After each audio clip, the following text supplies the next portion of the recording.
Hello students, welcome to initiation of physics. Imagine, invent, inspire. Let's start it.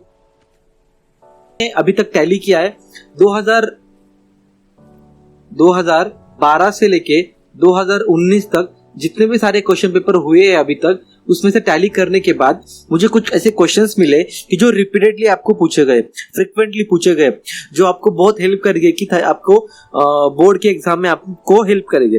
आप सोच रहे होगी कि इतनी जल्दी मैं क्यों बता रहा हूँ, क्योंकि देखो ना, ऐसे कुछ टॉपिक्स रहते हैं कि जो आप एक बार कर लेते हो ना, तो उसको बार बार करने की जरूरत नहीं पड़ती।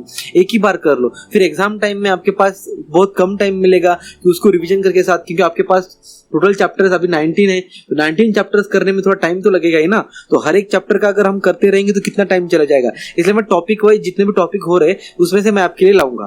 तो अभी तक यहाँ पे देखिए स्टूडेंट, टोटल क्वेश्चंस पूछे गए हैं 2012 से 2019 तक 21 बार पूछा गया है इसको, ठीक है। या फिर जुलाई का सप्लीमेंट्री हो, या फिर अक्टूबर का सप्लीमेंट्री हो, या फिर मेंस आपका जो मार्च का मेंस पेपर हो, तब भी कोई भी जो अभी तक पेपर हुए हैं उसमें से अभी इसको 21 बार पूछा गया है। मतलब जो सर्कुलर मोशन के जितने भी टॉपिक हमने कवर अप किए थे, वो सर्कुलर मोशन के जितने सारे टॉपिक्स 21 बार पूछे गए। मतलब क्वेश्चन एज अ क्वेश्चन, उसमें ऑब्जेक्टिव है, 2 मार्क्स है, 3 मार्क्स है एंड 4 मार्क्स है। तो उसमें से थ्योरी क्वेश्चन थे ना डियर स्टूडेंट, उसको 12 बार पूछा गया, 12 बार, 12 times the theory question was asked on the circular motion and 19 times was asked as a problem। Circular motion जो था ना, उस प्रॉब्लम का बेस जो था वो 19 बार। मतलब आप देख सकते हैं कि आपको इस चैप्टर में प्रॉब्लम करना जरूरी है, आप प्रॉब्लम को छोड़ नहीं सकते। लेकिन ऐसे कुछ टॉपिक्स है फिजिक्स के जो चैप्टर्स है, उसमें कुछ ऐसे भी टॉपिक्स है जिसको आप छोड़ सकते हो। विदाउट प्रॉब्लम नहीं किया ना, उसमें प्रॉब्लम ज्यादा पूछे भी गई नहीं, तो हम प्रॉब्लम को निग्लेक्ट कर सकते हैं टेम्पररी। बट नीट के लिए ऐसे कुछ नहीं है। मैं ये सब बता रहा हूँ, आपका जो स्टेट बोर्ड का एग्जाम रहता है, उस स्टेट बोर्ड के लिए हमने तैयारी की है, उस स्टेट बोर्ड के लिए मैं सब कुछ बता रहा हूँ। क्योंकि स्टेट बोर्ड का एग्जाम होता है, वो रिपीटेड क्वेश्चंस आते हैं, उसमें रिपीटेड टॉपिक्स रहते हैं, रिपीटेड प्रॉब्लम्स रहते हैं। इवन दो आपको गिवन डाटा या गिवन डाटा के साथ साथ जो भी प्रॉब्लम्स मिलेंगे ना, वो सारे आपको ना सेम टू सेम मिलने वाले हैं। बस आपको थोड़ा कुछ अपना एफर्ट लगाना पड़ेगा। मैं आपके लिए सारा कुछ डाटा ला रहा हूँ, बस उसको आपको इम्प्लीमेंट करना है और उसको अच्छे से तैयारी करनी, ताकि आपको एग्जाम में जाने के बाद कोई प्रॉब्लम ना हो, ठीक है। तो देखते हैं कि अभी यहाँ पे जो क्वेश्चंस मिले हमें, तो अभी तक जो 4 क्वेश्चंस ऑब्जेक्टिव पे पूछे, मतलब ऑब्जेक्टिव मतलब कि 4 ऑप्शन दिए गए आपको, जैसे नीट में पूछते हैं वैसे भी आपको अभी ऑब्जेक्टिव का जो क्या बोलते हैं उसको, number of quantities of question बढ़ा दिए गए हैं ना, तो आपको ये हेल्पफुल होगा। मतलब 4 क्वेश्चन एमसीक्यू टाइप आपको वहां पे आए। मैं क्वेश्चन तो नहीं ले सकता हूं मैं कि कौन कौन से क्वेश्चन थे, मतलब 4 क्वेश्चन जनरली अभी तक 4 ही क्वेश्चन एमसीक्यू टाइप पूछा है, ठीक है। उसके बाद जो था हमारे पास 1 मार्क्स क्वेश्चन, 2 मार्क्स क्वेश्चन जो थे, अभी 1 मार्क्स क्वेश्चन भी आपको ऐड हुआ है, तो वो भी हेल्प करेगा आपको। वो भी मैं टैली करके आपको एग्जाम के जब टाइम आएगा एग्जाम का, तब मैं आपको वो टैली करके दे दूंगा कि कौन कौन से 1 marks liner question, 2 marks liner question आपको फिजिक्स में पूछे जाएंगे।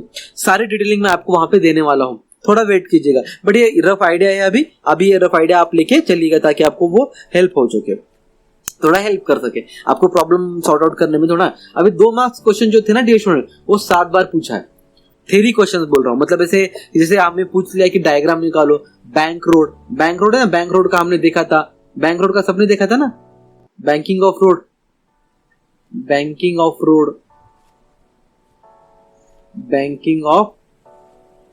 रोड उसका हमने सबने देखा था। वो बैंकिंग ऑफ रोड का जो क्वेश्चन थे वो भी हमें यहाँ पे पूछे गए हैं। मतलब इन द सेंस कि 2 मार्क्स के लिए कुछ भी पूछ सकता है। आपके डायग्राम, बैंकिंग ऑफ रोड की जो डायग्राम निकाली थी वो पूछा गया आपको वहां पे 2 मार्क्स के लिए, ठीक है। तो जो आपको यहाँ पे करना है, बस मैं ये बता रहा हूँ कि आपको कौन कौन से क्वेश्चन जो है अभी तक पूछे गए हैं और नहीं पूछे जाने वाले, मतलब पूछे जा सकते हैं। मे भी पॉसिबिलिटी हमें रखना, तो याद तो रखना पड़ेगा ना कौन कौन से क्वेश्चन थे। उसके बाद 3 मार्क्स क्वेश्चन जो थे ना डियर स्टूडेंट, वो एक ही बार पूछा गया। अभी तक 3 मार्क्स क्वेश्चन एक ही बार पूछा गया। लंबा डेरिवेशन या फिर प्रॉब्लम के इसमें पूछ सकते हैं, लेकिन 3 मार्क्स का एक ही पूछा गया था। अभी 2 मार्क्स क्वेश्चन जो थे वो 7 बार पूछे गए। मतलब थ्योरी जो थे 7 बार और प्रॉब्लम भी थे 7 बार। मतलब आपको 2 मार्क्स जैसे बता दिया, जैसे देखिए अभी V = R ओमेगा का रिलेशन है, ठीक है, हमें पता है। तो आपको क्या दिया जाएगा, ओमेगा दिया जाएगा, R दिया जाएगा, वेलोसिटी पूछेगी, ठीक है। तो कुछ भी पूछ सकता है ना, ऐसे 2 मार्क्स के लिए आपको क्वेश्चन पूछा जाएगा। या फिर टाइम पीरियड निकालो बोलेगा, फ्रीक्वेंसी दी जाएगी आपको, उसके ऊपर टाइम पीरियड निकालो, 2π/ω, राइट, 2π/ω, वो भी है आपके पास एक फार्मूला। आप फ्रीक्वेंसी के टाइम में रख सकते हो, 2πn रख सकते हो, यहाँ पे 1/n उसके फॉर्म में भी रख सकते हैं आप। उसके बाद हमारे पास 3 मार्क्स क्वेश्चन जो थे अभी तक 2 बार पूछे गए। 3 मार्क्स क्वेश्चन 3 बार पूछे हैं, 2 बार पूछे गए। अब जो है हमारे पास नेक्स्ट जो पॉइंट आएगा कि कितने कौन कौन से पॉइंट्स है जो आपको इस टॉपिक से करने हैं। सारे तो इतने सारे टॉपिक्स हमने कर लिए, इतने अभी तक मेरे 14 मैंने स्लाइड्स बना, मतलब 14 मैंने अभी तक आपको वीडियो लेक्चर दे चुका हूँ टॉपिक वाइज। उसमें कुछ टॉपिक आपको ऐड भी करके थोड़ा लेंदी भी बना के या फिर कुछ मिक्सअप करके थोड़ा कम कर दिया मैंने टॉपिक्स को, लेकिन 14 मुझे वीडियो लेक्चर लगे इस टॉपिक को कवर करने में, ठीक है ना। तो मतलब 14 पॉइंट्स आपको करना है, नहीं उतना नहीं करना है हमको, बस कुछ जो रहते हैं ना फ्रीक्वेंट रहते हैं जिसमें चैप्टर में मेन रहते वही करना है। देखिए वर्टिकल सर्कुलर मोशन हमने देखा था, VCM वर्टिकल सर्कुलर मोशन, सबसे इंपॉर्टेंट पॉइंट। अगर आपने वो मेरा वीडियो लेक्चर नहीं देखा होगा तो प्लीज जाके देखिएगा, तब आपको समझ में आएगा कि टेंशन कैसे निकालते। हमने टेंशन निकाला था T lowest minus T highest, है ना, upper most is equal to 6 mg। ये जो रिलेशन है आपको पूछा गया था। अभी लेंदी रिलेशन है, बहुत बड़ा रिलेशन है, तो मेनली पूछा जाएगा 3 मार्क्स के लिए। तो इस तरफ से आप उसको टैली कर सकते हैं कि कौन कौन से प्रॉब्लम्स आपको फेस करने पड़ेंगे इसमें। कोनिकल पेंडुलम का भी देखा था हमने। अब यहाँ पे होल एक्सप्रेशन विद डेफिनेशन पूछा गया, बहुत बार नहीं 3 बार पूछा गया, ठीक है ना, 3 बार पूछा गया whole expression with definition conical pendulum. और बॉब है ना, मासलेस स्ट्रिंग है, टाइनी मास, इनएक्सटेंबल स्ट्रिंग, हमने देखा था ना सारा, वो सारा आपको यहाँ पे कोनिकल पेंडुलम में पूछा गया है विद डेफिनेशन एंड एक्सप्रेशन, वो भी करना है आपको। बैंकिंग ऑफ रोड की डायग्राम, बैंकिंग ऑफ रोड देखा था हमने। बैंकिंग ऑफ रोड कैसे रहता है, एक कर्व रोड, इस पे एक व्हीकल, फिर जी नॉर्मल नीचे, नॉर्मल ऊपर, right, centripetal force, friction force, फिर उसको हमने पार्ट में डिवाइड किया था।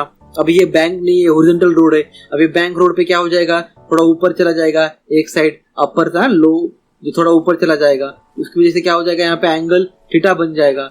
वो सब हमने देख लिया था बैंकिंग ऑफ रोड में, राइट। उसकी डायग्राम जो थी वो डायग्राम आप एक अच्छे से कर लीजिएगा, आपको कुछ है। अब रिलेशन बिटवीन आर ओमेगा मैंने बताया तो 2 मार्क्स क्वेश्चन इस पे बनते, ठीक है। अब ये कैसे था, ये जो पॉइंट था ना ये 12th क्लास में था, पहले जो बुक में था वो 12th क्लास में था।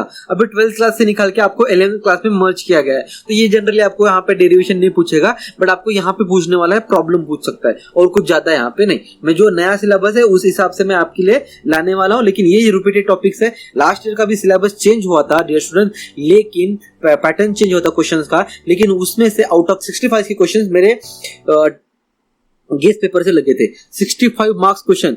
अभी भी मैं आपको बता सकता हूँ कि कौन कौन से क्वेश्चन थे उसमें, मैंने स्लाइड भी बनाई थी, पर वो अपलोड करना भूल गया, मतलब नहीं टाइम मिला मुझे कि वो अपलोड कर सकूं, क्योंकि मैं क्लासेस भी लेता हूँ उसकी वजह से, ठीक है। 65 मार्क्स का जो क्वेश्चन पेपर लगा था मेरे गेस्ट पेपर से, मैं भी आपको गेस्ट पेपर देने वाला हूँ जो पेपर रहेगा आपका।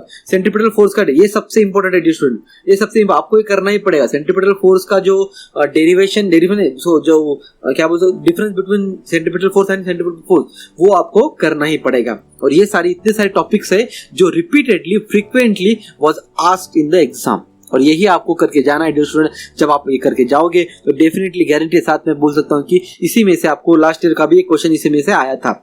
वो भी मैं आपको एट द एग्जाम जब होगी तब मैं आपको वहां पे टैली करके दूंगा, और वहां पे भी आपको गेस्ट पेपर प्रोवाइड करूंगा, ताकि आपको सहूलियत मिली सके, आपको वो ज्यादा टेंशन ना, क्योंकि आपको नीट की भी तैयारी करनी है। अगर आप थ्योरी में घूम रह जाओगे तो नीट की तैयारी कब कर पाओगे, क्योंकि आपको नीट भी करना है ना। तो नीट करने के लिए आपको न्यूमेरिकल्स उसके साथ कंसेप्ट ज्यादा रखने होंगे, क्योंकि थ्योरी लिखने में ज्यादा टाइम निकल जाता है। तो मैं आपके लिए जरूर लाऊंगा। अगर आपको मेरे वीडियो पसंद आते हैं तो प्लीज लाइक एंड शेयर जरूर कीजिएगा,